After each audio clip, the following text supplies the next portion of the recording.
Scouts Victoria respectfully acknowledges the traditional custodians of the country throughout Victoria where our activities take place today. We pay our respects to elders both past, present and emerging, and continue to recognise and embrace the important continuous history and connection to land and community of Aboriginal and Torres Strait Islanders people. Hi, hello, and welcome to Scout Quest. I'm Brendan from first year of Camberwell, and I'm a Venturer Scout, and I also play soccer at Blackburn New Hope as a defender, which is very topical for tonight's show. Speaking of tonight, I'm going to be talking to Archie Thompson and Scott Miller, but unfortunately, Jamie McLaren cannot be here tonight. So let's introduce our peoples. Scott Miller is one of the best Australian soccer coaches. He is currently serving as head coach of the National Premier League's Victoria 2 club Langwarrin. He has previously served as the head coach of the A-League club Newcastle Jets and has performed assistant coaching roles at Fulham, the Australian national team, and Aalborg BK. Scott grew up on the Mornington Peninsula. He has an AFC Pro Diploma, UEFA A license, and also holds a university degree in sports science and psychology. In 2017, Scott created Identity Pro to support emerging players and coaches with the knowledge and experiences he gained at the elite levels during his 10 years in Europe. Scott's company, Identity Pro, is even one of our Monster Raffle sponsors. There is a prize to win one-on-one coaching with him. I should sign up as well and get into the raffle. In case you would like to join me as well, you can do so at the website scoutsvic.raffletix.com.au. Raffletix as in raffle and then TIX because we're hip here. Another guest tonight is Archie Thompson, who played youth football at the New South Wales Institute of Sport before going on to play numerous seasons in the National Soccer League and the A-League. For 11 seasons with Melbourne Victory, he moved on to play for Heidelberg United in 2016. Archie also played overseas for Belgian Pro League side Liège and for Dutch Eredivisie side PSV Eindhoven. Sorry about that. Archie has played over 50 times for Australia, scoring 28 goals. He was in the squad for the 2006 FIFA World Cup, the 2001 and 2005 FIFA Confederations Cup, 2007 AFC Asian Cup, 2008 Summer Olympics, and the successful 2004 OFC Nations Cup. That's a lot of stuff. He also, more importantly, holds the all-time goal-scoring record for a single international match, where he scored 13 goals in a 31-0 victory against America Samoa in 2001. So, without further ado, with that introduction, let's get started and welcome Scott Miller and Archie Thompson. Hey guys, what's up? Wow. Thanks, Brendan, for that. That was pretty impressive, mate. Yeah, and Eredivisie.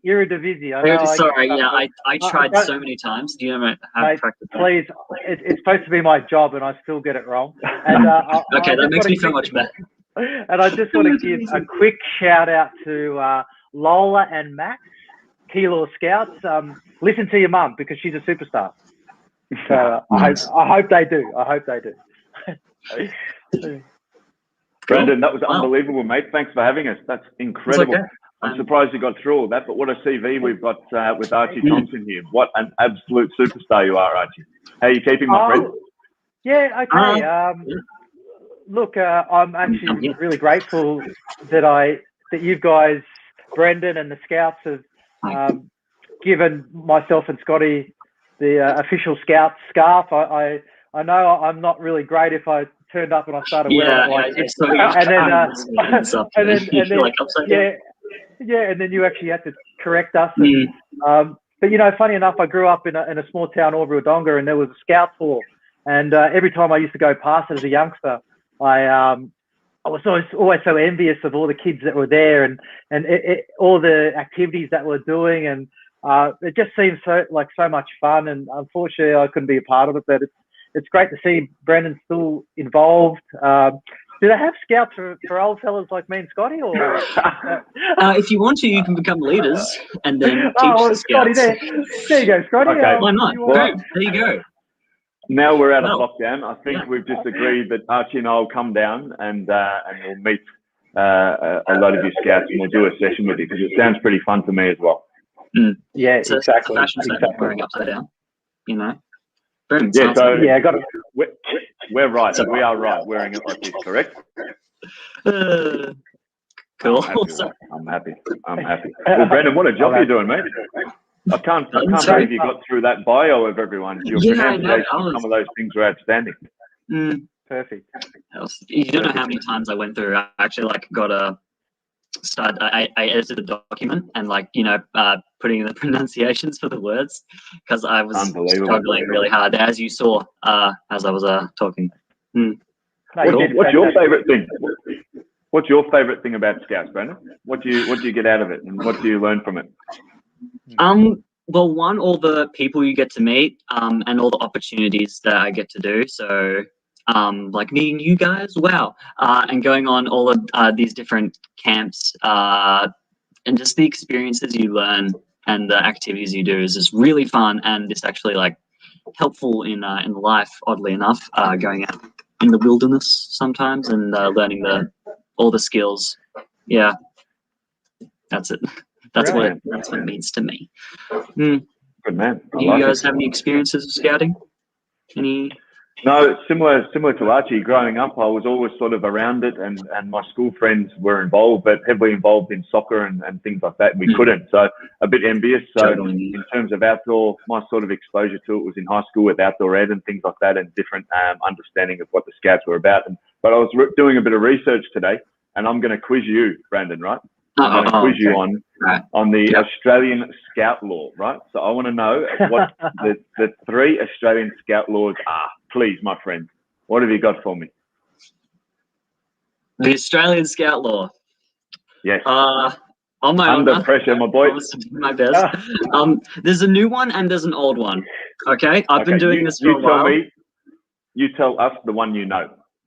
Okay. One of them is trustworthy. Wow, being trustworthy is a good quality in scouting. That's first one. Second one, I believe, thrifty, using resources wisely, is another one. And the last one I'm thinking of, honesty. Boom. Being Scouts honest. Nice one. Honesty is telling the truth. Good man. Pretty good values to live by, I reckon. Yeah.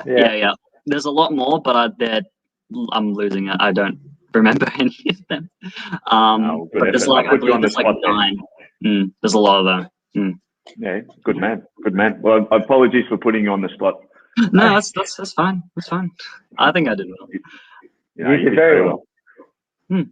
Well, very happy to have you here, and with your the scarves. Yeah, we couldn't present them in person, but I'm happy to see that you have them with you because you are very great role models in our community, and having those on is a big thumbs up from us here at Scouting. So, would you like to say anything else, or would you like to get underway?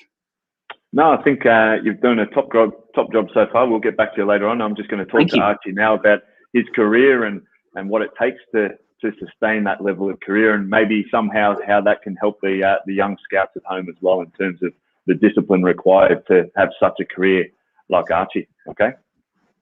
Lovely. See you then. Thanks. Beautiful. What a boy, huh? Superb. What a character. I love it. So yeah, I love it. Archie, we're out of lockdown, mate. You must be. I've known you for a long period of time, and you're one of the most energetic people I know. So I could only imagine lockdown would have been a disaster for you. So how does it feel to be free again, mate? Well, look, to be honest, we did get that window of 2 hours where we could get out and have a little bit of a run and or a bit of exercise or walk, and that's kind of what gave me a bit of, I guess, my own little freedom. But I guess the important thing is that we're all out, and for those that are healthy, at some stage we'll be able to kind of reconnect with family at homes, and hopefully that'd be fantastic. But I guess it's great that some of those Scouts out there that have been locked away inside, and I guess from being a Scout, you want to be outdoors, and so I guess for them it's a great opportunity to hit the wild. I know that I'm going actually to the country this weekend. I'm going to Red Hill, funny enough. So who knows? I might have to use some of those skills if I get lost in the woods to maybe start a fire or camp under a tree or, find something to keep me warm. But look, I'm just happy that we're coming to some kind of normality. I know it's a little bit away, but if we can connect like we are now and connect with everyone else, and I guess hopefully give some words of advice that we've learned over our lives, and we're still continually learning. Well, that's fantastic. Yeah, it's amazing, isn't it? Because we both work with kids in the football space, and not to have contact with them, and then contact them through Zooms and stuff like that. You see the social implications it have, but the physical and mental aspect of it as well. So credit to all the kids that have to do their homeschooling and stuff like that. I'm just grateful all kids can get back out there and get doing what they really enjoy. That's the major thing. But listen, Red Hill is a fantastic place, mate. I've got a few recommendations. Yeah. I'll tell you off air there. A few nice restaurants and wineries I think you'll enjoy. But beautiful, mate. Beautiful. Archie, this year I've obviously worked with you at Fox, and I saw a massive development with you this year on Fox, and I love watching you. Your authenticity and your understanding of the game, but also your ability to enjoy yourself. That's one of your greatest qualities, I feel. But the A-League was special this year, I thought. I don't know about you, but I'd like to get your thoughts about, how the league's gone from a very visa orientated to now providing opportunity for young Australians, and you being so close to it. How did you feel as an ex-Socceroo seeing so many young Australian players playing? I was amazed this year. I was probably like everyone else, a bit sceptical about what sort of quality of football was going to be played this year, and maybe not having some of those experienced quality players or foreign players that they bring back to help the league with the style or a bit of flair. But surprised I was, and pleasantly surprised, because the amount of young quality that's come through this year has been amazing. And you just have to look at the results of what's been happening at the Olympic Games. I know, okay, there was probably a touch of fortune when it came to the Argentina game. They lost the player early. They still had to win that. I've seen it so many times, and you probably have too, Scotty. You can go a man up against a quality opposition, but they've still got that much quality that they can play into any match and end up winning, regardless of the amount of players that are on the field. Spain, okay, that was an eye-opener because they played beautiful football, and it was amazing. But if those youngsters hadn't had the football and the K's under the legs or the foundation to go into that tournament by playing regular football this year, they would have got I don't know if they would have got buffed, but it would have been certainly difficult. Now they've got the opportunity in their own hands to progress, which I don't think we've ever done at an Olympic level. I mean, I've been to Olympics in 2008, and I just felt like we were a bit underdone, and because maybe a lot of the players weren't playing. This year we get to see it. We see some young quality. I mean, one for me, Marco Tileo. Like, seriously, phenomenal. This kid is sensational. And what I love about him too, and this is something that youngsters can take, is that he's really grounded. He's someone that doesn't let what he's done already, I guess young players come into situations or when they do so well so early, it sort of goes to their head a little bit, and they lose track of what got them there in the first place. And that's due to probably outside noise, people telling them this and that. But I just see with Marco Tileo and a lot of young players this year is that they're grateful for the opportunity, but they're working hard, they're listening, they're not letting it get to their heads. And I tell you what, Marco Tileo for me is going to be a superstar. I'm sure you probably see it too, Scotty, because someone that has an X factor like he does, just like that. And, he's had to bide his time. And that's what a lot of these youngsters have to do, but they're taking their opportunity. And, Scotty, with your team, Langwarrin, you've got a lot of young players there that if they stay grounded, they work hard and they listen, you're going to give them the opportunity. And I think this year is what we've seen over the year. And it's been absolutely amazing. I can't speak. And, when, because for a number of years, it's been a bit, I don't know, it's kind of plateaued. There was no excitement, and it's hard to kind of, like you say, I'm authentic, and it's hard to kind of give a spin on something that isn't real for me. So it's hard to give that energy as much as you want to. This year, I was jumping out of my pants, man. I could not get enough. Well, I can't wait to see the stuff again. Well, do you know what I've loved? The fact that the A-League, we saw a different profile of player playing. We saw a lot younger. We saw Australian managers being given an opportunity as well, which had a lot more trust in Australian players. And you know, the scouts at home might be listening. Some might play football, some might not. You know, on the international stage now, we've got under 23 players. We've got the Matildas as well. So this isn't just gender specific. We've got 2 international teams representing Australia at the moment. And I think the A-League for many years lacked inspiration for the next generation. And you and I both work in our own academies in Melbourne specifically for that reason, to inspire and create the next generation. And it's so rewarding. But I have never jumped around my lounge room like I did the other night against, and I swear, I'm not a fan of football, if that makes sense. You work in football, you're a coach. So, but I was a complete fan. I was watching these under 23 players, all of which we know their name, we know their backstory because we've seen them grow up, to go and represent Australia the way they did. And then they bring Tileo on, and I just look at this boy and I go, right, what values does he have and what self-belief does he have? And it was a real good learning curve for the young people at home watching about sustaining the motivation for me, because he left Sydney, a really big club, to go and search for first team football. And not many people at home would know this, but he wasn't even going to the Olympics a couple of weeks ago, and he got called up really late. So in your career, Archie, you had experiences like that where you've had to bide your time, and that impatience young people have got because we're so raw and we want it. How did you manage that? Because it's so difficult to do it. Well, look, back when I was growing up, there was pathways to getting to the Joeys, getting to the Olympic team, getting to the national team. But mine was a little bit of a path that didn't follow that one because, as like you are, I'm not a massive football fan to sit down and watch it. I mean, I love playing it, but then I enjoy other things. And I guess when I was younger, and especially in that crucial time, you need to be so focused on your goals and what you want to achieve at a young age. And it's only getting younger and younger these days. And for me, I kind of decided to go a different path. And look, it took me a little while to get to where I wanted to be. But then I guess being there, it made me really grateful that I was given the opportunity, not going the path I was meant to.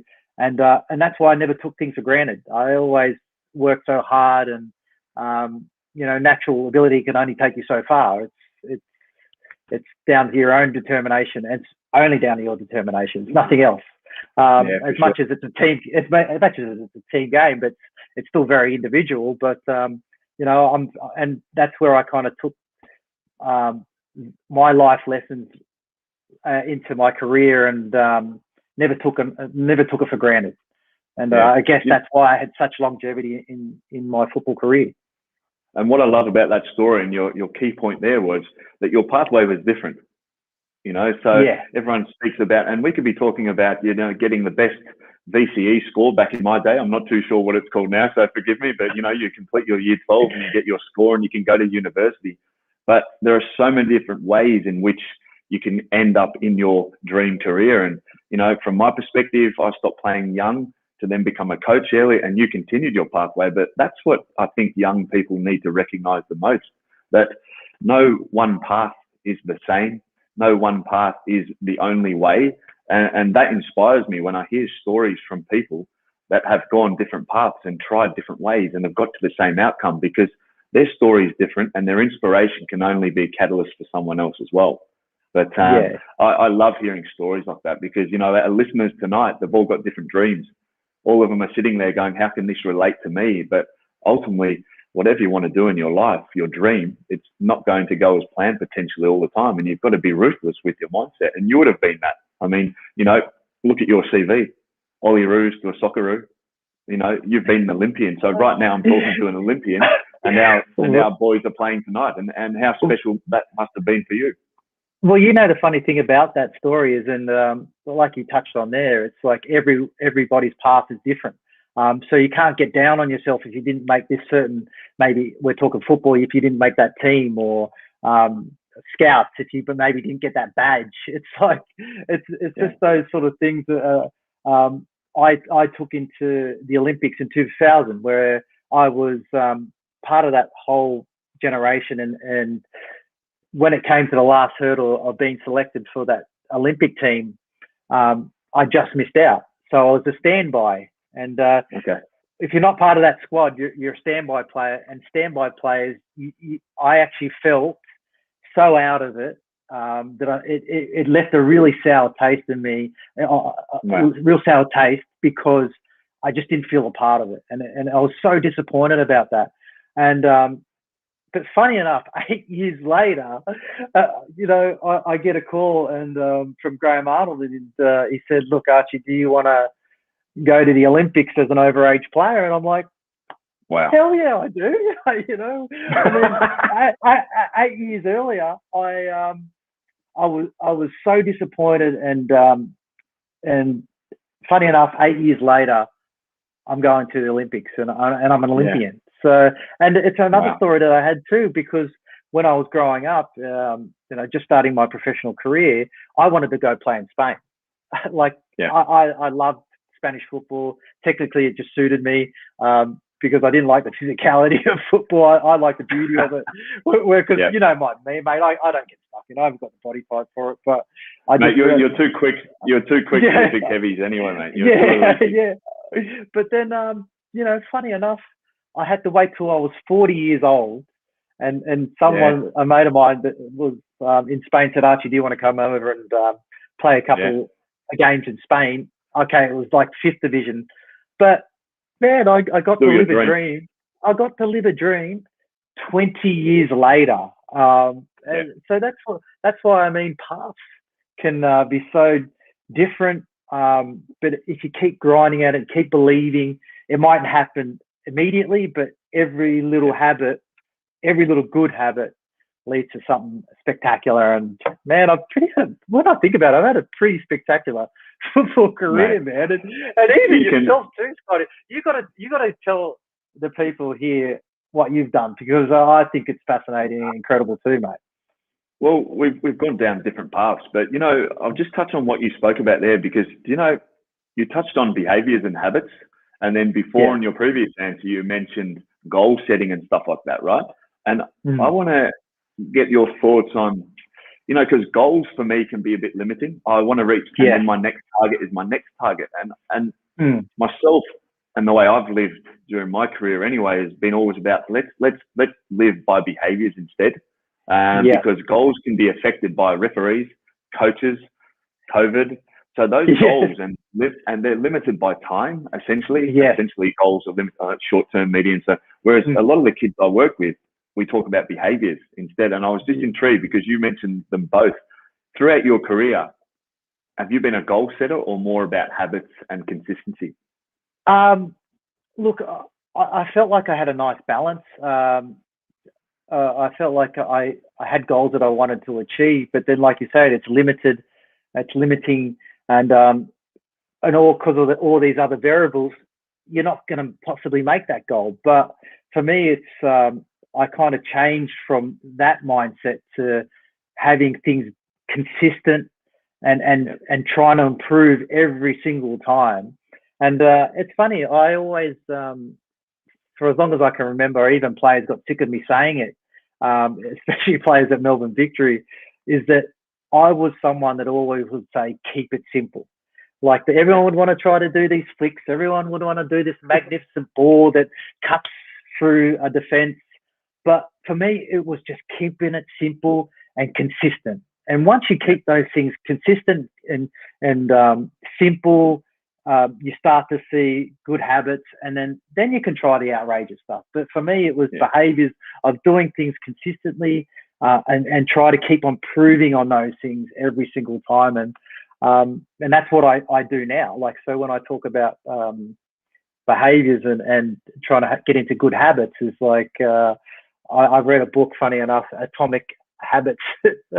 Just finished it, so it's fresh in my mind. But it's even like for scouts and youngsters at home, is that like if you do lots of little things that you try to keep improving, you might not see it happen now, but then down the path you'll go, hang on, you'll have an epiphany going, well, I did all those little things to get to where, that's the reason why I'm here. And that's, that's with my football career. When I look back over my career, it's like I was consistently doing everything, trying to do simple things consistently and trying to improve every single time. And then once it came time to use it, it was that drilled into me. It was simple. Yeah, for sure. And it gives you an identity as a person as well. And, you look at the values and of the Scouts itself, it's about, it's about the personal identity and, and attaching to a principle of things as well. So it's quite interesting. I want to take you somewhere, right? Close your eyes for me. Your first game for the Socceroos, right? And you're singing the national anthem and you're standing there going, right, okay, I've played for the Olyroos, I've done this, but was that a big moment for you? No, you can do what you want. You're Archie Thompson, but just envisage. It was more of a, just envisage playing for the Socceroos for the first time, because I was fortunate enough in 2014 to be Ange Postecoglou's assistant, and I'll never forget the moment where the anthem went up at Sydney Stadium there, and for that, having been in England for so long, it was a moment of reflection. And the song only goes for a minute, but a lot of thoughts go through your mind about, wow, okay, this is a significant thing, and it's something I'll never forget. But as a player, I can only imagine then you've got the added pressure to perform. How did you feel, and what did it mean to you playing for Australia? Well, I tell you what, it was. I think it was when I started to make a little bit of noise, and I think at the time it was Frank Farina was. People were talking about me, and then there was talk about me being brought into the national team. And because you look at the players that were there, and you're in awe of these players. And I mean, I grew up with a lot of these players succeeding over in Europe, and they've done amazing things with the Socceroos, and just not getting that, getting over that last hurdle to go to a World Cup. That's what almost stopped football from really being where it is a lot earlier. But I grew up watching these guys. I mean, amazing. And then to think that I was going to be, I don't think I really thought about the actual playing for the Australia. It was more about playing with these players that I idolized and that were so successful, and wanting to feel almost a part of that. And because of that bit of fear in yourself that everyone has, is that, am I capable of doing this? Have I got the ability to be able to be with these players? And are they going to look at me and think, oh, this guy's not up for it? And then, so you're already fighting against these ideas before you're even there. So for me, it was just about getting in there and meeting the players and saying, wow, I'm in awe. I'm with Paul Ocon, or with Kevin Muscat or Craig Moore, and these guys were like, cemented in the Socceroos. And once that I got there and I started training and being in that environment, I was like, hang on, I deserve to be here. You belong. I belong here. And then, when I actually got time to play for the actual team, when I made my first debut, and it was against Colombia in Colombia, I loved it. Like, it was amazing. It's different than, turning up to your local club or your local club. This is something else. And like you say, when you're listening to a national anthem, and it's not even for me the national anthem, it's just that you're playing on Australian turf. It's like everyone is supporting you. Everyone around Australia is supporting you, and that's a pretty amazing feeling. Would you agree that in order to not necessarily be successful, because success is only for me defined by the person, it's not by anyone else, where society is very much driven by other people's expectations on us. But as long as you're happy, I think that's one of the most important things. But one of the biggest things I've seen with working with young players is self-belief, and you and I are both mentors to loads of young people to support them through their careers. And how did you maintain your own self-belief? Was that your character, or Have you got any tips for the young people at home to maybe understand what self-belief is and how to sustain it? Well, look, it's hard because when I think back on my career, and I used to have so many talks about me feeling the most comfortable out on the pitch, like that's where everyone sort of says, oh, that's where I felt most at home. I had no fear, and I can honestly say every time I stepped down on the pitch, I had fear. Like there was always fear for me. There was, and I just hid it. I just hid it because I didn't want to let anyone know. Well, obviously making mistakes, not being or not being good enough. Again, it's that expectation. You think about other people, what they feel about you, and what they're seeing, and if you're living up to it, or if you're actually good enough. And so a lot of the times that I had to put this, I love it, I'm out here, there was always that fear of, am I going to make a mistake? Am I on here, or is it like, when that time comes for me to take it, am I going to be able to take it? Like, a lot of those things have always plagued me throughout my career, and I always try not to think about it too much, but it's hard, and sometimes it's hard to have that self-belief in yourself. But it's a hard one, because I think, like I said, it probably goes back down to behaviours and keeping that consistency, and knowing that when you're in that situation, like being out in the pitch, that's where your self-belief comes. I mean, for me, there was always that fear, but once I did that, had that one little bit of moment, I can relax. I'm like, I'm into this. Like, it might take me 20, 30 minutes in a game that I go, oh man, I'm so out of here. But then bang, I'm in. As an observer of your games and your career, you'd see that spark arrive. You'd be very minimal, and then suddenly it would be on, and it would almost be like lights on, showtime, Archie time, no one else on the pitch, and that's what it was like. But you know what's funny? I don't know whether or not we're conditioned to think or believe this. The word insecurity, people hide their insecurities and want to shy away and don't want anyone to show them. But I'm a firm believer of, your insecurities can be your strength, because the more people that know about your insecurities, i.e. your coach, i.e. your leader, i.e. your colleagues, i.e. your scout group, they can support you with it. So I think that's a big message for everyone listening, because I went through that. You've got to hide your insecurities, but then the more you talk about it, the more you develop them. So it's almost like that little reality moment, and I'm sure you had some. Mate, I was almost going to give a hallelujah moment there, just hearing you talk, because it's about showing that vulnerability and that insecurity about yourself in all different situations. I mean, I used to, when we worked together, Scott, you'd see me run to the toilet every time just before I'd go on TV, and people used to think, but it was an insecurity of mine. And I never really talked about it. I just used to say, my stomach was upset or whatever. But for me, one of my insecurities is I need to know where a toilet is. I got to know where a toilet is everywhere. Wherever I'm going into the city, whether I'm going for a walk to the park, I need to know where a toilet is. And until I started to tell people about this insecurity, which was really big for me, people started to relate, and then you start to make connections, and then you start talking about it, you start to feel more comfortable, then you're not in this fight or flight mode. And I think that's the important thing about it. You should never hold anything in, because there's always someone out there that's going through the same situation as what you are. And I guess that's something that I've really learned a lot about myself now, older. But if we can teach our kids younger, and if kids can learn this earlier at a young age, at an age where it's okay to be vulnerable, it's okay to be insecure, it's okay to talk about those things, man, our world would be so much better.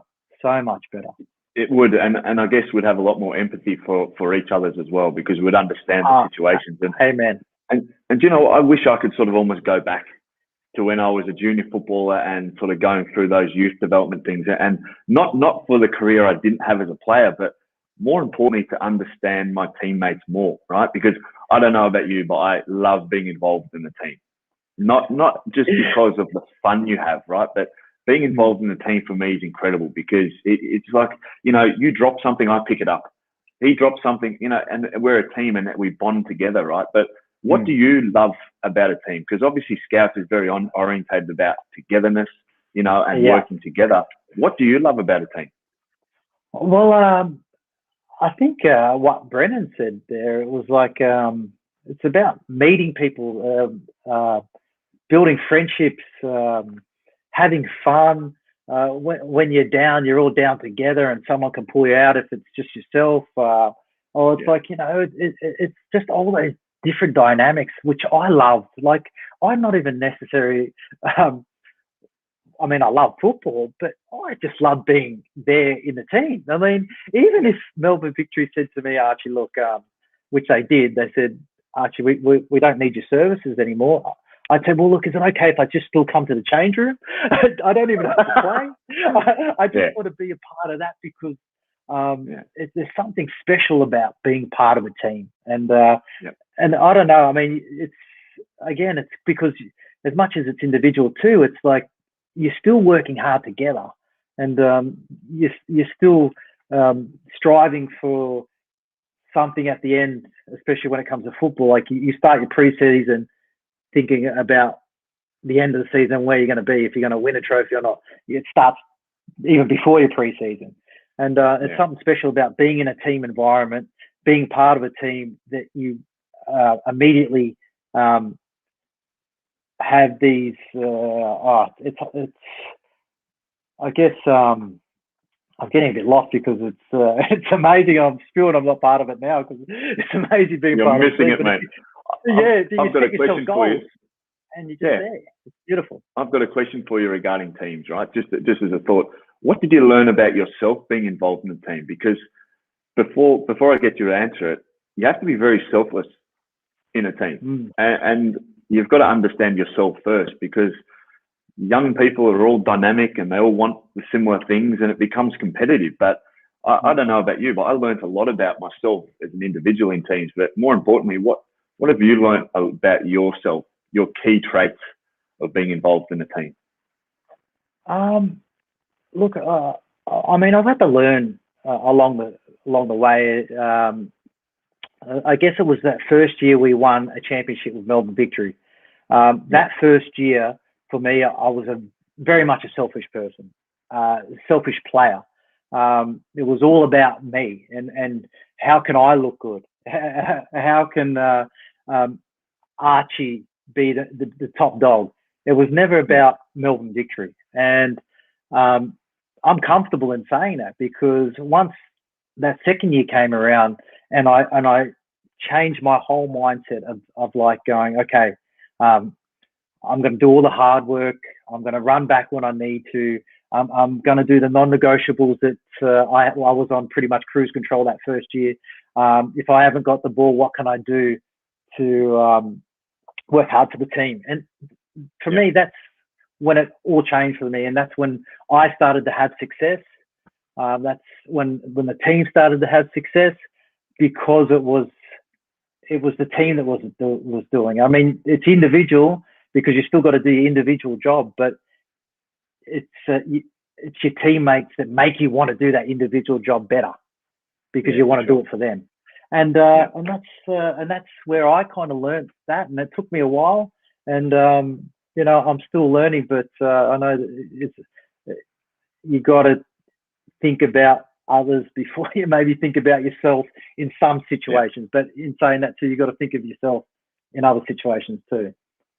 Yeah, it's a dynamic and probably a confusing one for kids as well, because you don't want to suppress your personality. You want to enjoy. But I think a foundation of being in team for me is enjoyment and laughter. Yeah. You know, I think, you know, having worked in elite sport and now in community sport and now mentoring young players, I see kids so stressed about stuff that I'm not too sure they need to be stressed about. Now, I don't know if that's internal or external pressure, but I'd love to see kids get back to basics and have fun with standards. We all want best marks and to move and progress our careers. We all want this, but you can do it whilst having fun as well.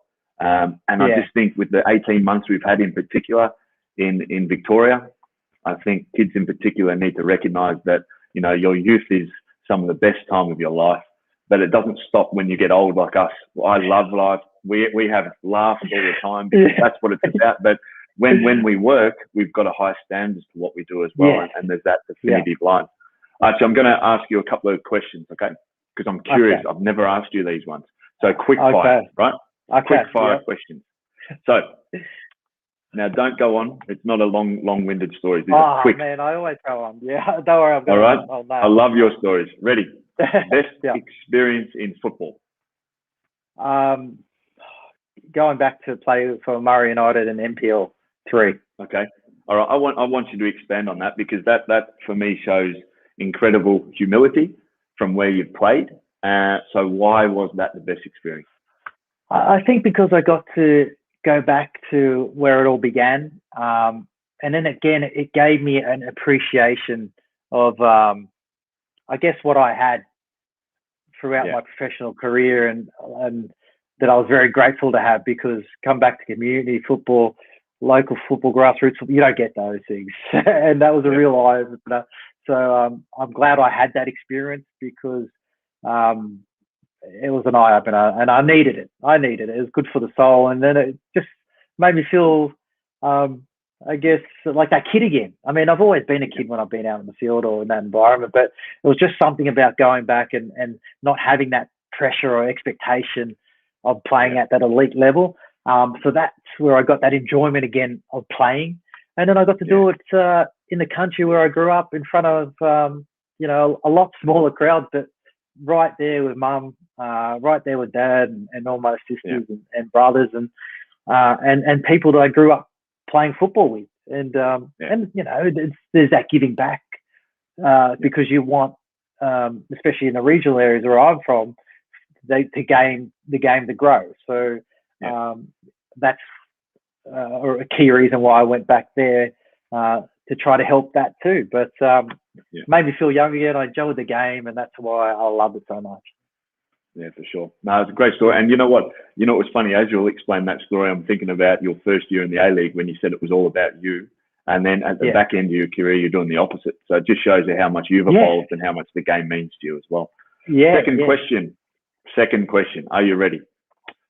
Favorite player to watch currently? Oh, God, man. Funny, man. I don't watch too much football. Okay, favorite player then. Can I say in this country? Yes, in this country. I have to say Marco Tileo. I love the way that he plays. I really do. Yeah. That little move he did in the final, I've never seen it in football in my life before, on the sideline. I've never seen anything like it. This boy is going to be in Europe within the next 12 months, you'd imagine. Mate, phenomenal. Scotty, to be able to go at that pace and contort his leg and to still see where that ball is, to stop it at speed and get up and still get that ball, man, incredible. That's on Conjuring. That's wow. I've seen it on the movie, mate. Conjuring. Have you seen the movie Conjuring? Scouts don't watch Conjuring. It's not good for you. You won't sleep. No, you won't sleep. Okay. Best teammate and why? Oh gosh, I've had way too many. I've had some really great ones. Nathan Coe was probably someone that, like, we're still really close mates now. It was just a great. We were actually roommates as well. I could also say Robbie Cruz. But man, I've led everyone that I've played with. All my teammates have been amazing. Yeah. Okay, here's a big one, because I'm sure you won't want to give too much credit to the opponents, but hardest opponent you've ever played against? Oh, gosh. Again, there's a lot of players. I actually thought that Craig Moore was someone that was always tough to play against, because he was always such a good reader of the game, and he could always almost see your run before you see it. I know that he came back a little bit later in his career, but just being part of him, being part of the team, especially the national team, when he was, I guess he was at the peak, he just was so smart. Even when you start to make a run, he'd give you a little body check, and it just the smarts of, he was always such a great defender and tough, real tough, but also too quality footballer, could play. Yeah, great experience. All right, well, you can have a breather now. We're going to head back to Brandon, and I'm sure he's got some. You're under pressure there, mate. I deliberately didn't send you the questions before, and we'll go back to Brandon, and we'll hear some questions from the scouts. Here he is. How are you, my man? I'm back. Yeah, that was very good. I was engaged. A lot of good stuff, good content. Have you guys considered comedy? I feel like you'd be good at that. Scotty's good. Scotty's good at that. But look, this is what I'm talking about. It's like if you enjoy something and love something so much, it's so easy to do it, and it's real and it's authentic, and people want to watch that. And that's why me and Scotty always had such a good relationship. Is because chemistry, because it's like that. And even you, Brendan, I know you got a bit of that, mate. I'm feeling your vibe too, brother. It's good. It's going well. I'm very happy with this. You should be, man. You've studied hard, and it came across really great. That's awesome. I'm very happy. Yeah, you should be. Would you like to answer some questions? Yes. Well, do I? Archie's ready. Archie's ready. I have one for me first. This is for both of you. You can answer it in whatever order you like. So I've been hearing throughout your talking, you say football and then soccer. Which one do you like more? Which is the preference of saying it? I don't know. I don't even know if I said soccer in that whole interview. Did I? I'm pretty sure. Mate, I'm pretty sure it's. I wouldn't question Brandon. He's pretty switched on. I heard a lot of soccer and a lot of football. Oh, okay. Well, no, I prefer football, to be honest. You prefer football? It's football, not negotiable. Yeah. So if we did say it, forget it. Well, if you look in the top left, it says "Meet Soccer Superstars." So I don't know what that says about who was writing that. Clearly, well, there you go. Don't get too critical of the boss. Sorry. So we have questions. If I say your name wrong, we know I'm not good at that with Ipaka. Where was it? I don't know. Anyway, you know what I mean. Donna Ritchie's got a good one. Yes. Donna Ritchie, how do you stay grounded from the fame? Oh, well, to be honest, I don't think you do at the start. I think it could very much get to your head, and you become, I guess, a little bit misplaced. You get misguided sometimes, but I feel like now I'm more mature. I understand things a lot better, and I don't know about you, Scotty. I just feel like I'm in a better place. Well, that's a great question for Donna, and I think it's a great one for young kids as well to listen to it, because we hear some terrible stories of young athletes of all sports, male and female, losing their way, whether it be financial benefits. The fame does go to people's heads at times, but from a coach's perspective, it's non-existent. The players are the stars for me. They deserve all the fame. Coaches are there to lead a group of talented players, so it's a different kettle of fish together. But the advice I give to my young players that I work with: don't listen to the fame. Remember what sport you play, and fame is a consequence of it. So just remember what comes first, not the fame before the soccer or the football. Yeah. It's football before fame. So if you can stay consistent with why you're doing it, I think that's the most important thing for me anyway. Yeah. And I have to say, I must admit, I've got lost lots of times throughout my career. I guess, confusing both of what Scotty was saying. But like I said, you find your way, and everyone's going to make mistakes. It doesn't matter in what walk of life you are. So I guess if you learn from them, that's the most important thing. Yeah. And you know what, just on that, it's funny because we always look at our parents, and at a certain age you start to think about your parents that they're talking nonsense quite a lot, but they're actually not. So maybe don't kiss your teeth too much when they're coming away with some really logical stuff, because I'm sure your mum and your dad have lived a certain way and enjoyed themselves as well. So embrace their experience and take that on board, because I feel anyway, there's only certain people that will be there for you when you fall from that fame, and it is your parents. It's your direct group of people. So respect them, look after them, and also listen to them. Really take that on board.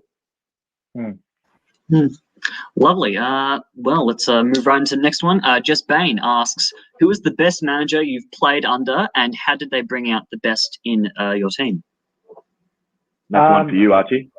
Oh, look, I've had a number of great managers. I'd have to say that Hiddink was one.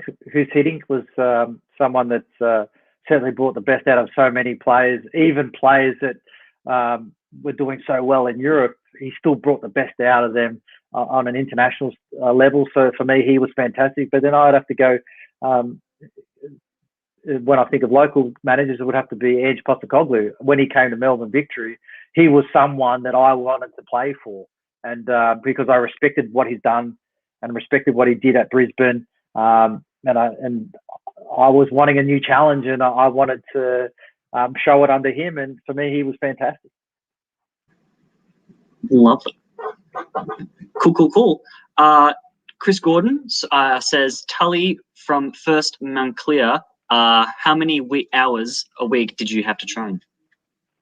Oh.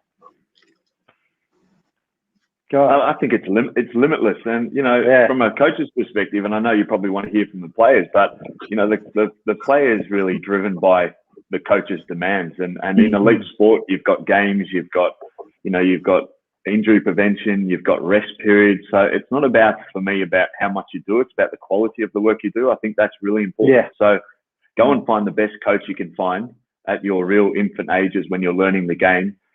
Be a sponge. And really listen to what they do. But I think what's gone out of the game a little bit is young players, and this probably goes for anyone in any sort of aspect of their life. Use your imagination, go out to the backyard and practice by yourself. I see so many kids now having and needing a coach, needing goals, needing cones and bibs and balls. And I don't know about you, Archie, but when I was growing up, we used to use the apple trees as goalposts, right? Yeah. And jumpers as cones, right? So your imagination is driven by your belief and want for the game. So don't have any limits with time, but just use your imagination and practice as much as you want, because I can guarantee you when you get to the pro game, you'll have an old person like me telling you what to do all the time, and it doesn't become as much fun, right? And that's why Archie hates coaches for that reason, because he loves the creative side. Nice. So another one, Glenn Willett. What team is your rival in the league at Melbourne Victory? Oh, well, when I was playing, there was a few. Like the early days of Melbourne Victory for me was Adelaide. Adelaide United was always a fierce rivalry in Melbourne, in Adelaide. I still, when I was doing some stuff with Fox Sports, going to Adelaide, still getting stick. After not playing for 4 or 5 years, I'm still getting abuse from the fans. But that was always a fierce rivalry. I'd have to say Sydney was another one, and Melbourne Heart was early days in that was massive. But look, every team's fantastic, and they're always going to have some kind of fierce rivalry. But it was always Adelaide. Lovely. So every other team doesn't matter. Got it. Cool. Doesn't matter, but Adelaide. There's something about Adelaide. I don't know what it is. Nice. Karabaka asks, how might a young person pursue the same goals as you guys? What tips and tricks? There you go. Listen, forget everything and focus on passion and belief. I think they're key. And we spoke about self-belief before and what that is. And obviously there's numerous factors to that, but you align your own passion, your own belief with your imagination, you can be limitless. And that's my view on it. We speak about kids a lot, and I think we say you can't do a lot, but my view is you can, and we're going to learn how to do it together, and we're going to educate you how to do it. It might take a little bit longer for some, but guess what? Let's have a crack. Let's enjoy it. And I think that's my perspective anyway. How about you, Art? Yeah. No, mate, I agree. I agree 100%. Just have fun. You got to remember to have fun. That's one of the key ingredients to success, I think, is when you're enjoying something. I know it's an old cliche, but for me, it's always something that I always took into football and everything that I'm doing. I know when me and Scotty worked together with Fox, if we weren't laughing and having fun, it would just come out stiff, and it would not sound great, and you'd lose people. And it's the same as football. If you're not enjoying it, you're not loving it, you're not going to give it your passion. And I think that's another key important thing with anything. But I was right on with Scotty, what he said. Hugh, Mark Black asks, how did you deal with playing overseas in a new environment? Because, there's a first time for everything. So how did you guys feel and, dealing with it? So look, for me, it was tough because coming from Australia where it was kind of a cruisy mindset. You rock up, you play, you have fun, you just the next day. But you go over to Europe, it's ruthless. Like every training session is like a match because there's someone that's coming from some country that wants to better their life, wants to forge a career. And a lot of these players that I've played with, especially in Belgium, have come from Africa and some really, countries that a lot of poverty, and this is their way out. So it's a fight, and I wasn't ready for that. And it took me a long time to kind of understand that, change the mindset, and think, okay, well, I need to step it up here and be ready because it was a rude awakening for me. But I learned, and that's the environment that going over to Europe you're going to be involved with. I know, Scott, Scotty, you've seen it too at the Premier League level. Yeah, it was pretty scary. I mean, I think I arrived there when I was 24, and you're talking about the level of players. You've never seen anything like it. If you think match day is showtime and these guys are at it, you should see what happens on in training. The intensity, the fight, the skill, the technique. And more importantly, I was only 24 when I got there, and I was suddenly coaching Champions League players, and I was very fortunate to get to that level. So 24, trying to coach this level of player, but they taught me such a valuable lesson about standards every day. If my passes were off in a drill or something really small, my tone was off or my energy was low, I would know about it, and they would tell you, and you're like, wow, this is hot. So I grew up very quickly in Europe based upon that, but the playing standards are phenomenal. The pressure, and more importantly, I saw maybe 6 to 7 managers get sacked as well. So you've got the insecurity about your own livelihood because it's ever changing. But I could only imagine it as a player because you're going there and you have to put on the show, and the self-belief, Arch, must be just on edge, and the ability to go and do your thing. Yeah, it's so difficult because if you're not doing it, they can easily get someone in it that will do it for them. So it's a dog world when it comes to, I guess, football now, but especially over in Europe. Yeah, it's brutal. Definitely brutal. Tough. It's a tough gig, but a rewarding one. Yeah, 100%. What is your dream job? Yeah, dream job. Like, does soccer count? I love that. Wow. Well, look, I've had a dream job. You've done it. You've done it. Most of my life. Look. Soccer doesn't exist. Soccer doesn't exist. Can't choose. Really? So football doesn't exist with his job? Oh, it's got to be retirement, right? Is that a job? There we go. What do you reckon? So I'm guessing it is soccer. Hey, Brandon, you've got to listen, mate. I hope you experience it through your life. Being involved in top sport is surreal. It's class. It's this addiction. Being around such incredible people. So that for me was my dream job. This is yours, my man. Look at it. Yeah, look, I can see Scout Victoria is at Chef with MasterChef. So everyone out there, yes, I did Celebrity MasterChef, and I think it will air in October. And trust me when I say this, I am never going to be a chef. As much I've definitely got a new appreciation of food and how chefs what they do, because it's amazing, like simply amazing. But no, I won't be a chef. I've got a question for you, Arch. Will we see your famous goal celebrations when you get a 10 out of 10 on MasterChef? Are you going to run over to a fridge or an appliance and sort and show us some? No, nothing. I can't tell you that. You're just going to have to. Yeah, just gonna have to watch that. All right, It mate. might or it might not have. I don't know. Okay, leave me on the list. No problem. Yeah, I'll tell you off air. Here we go.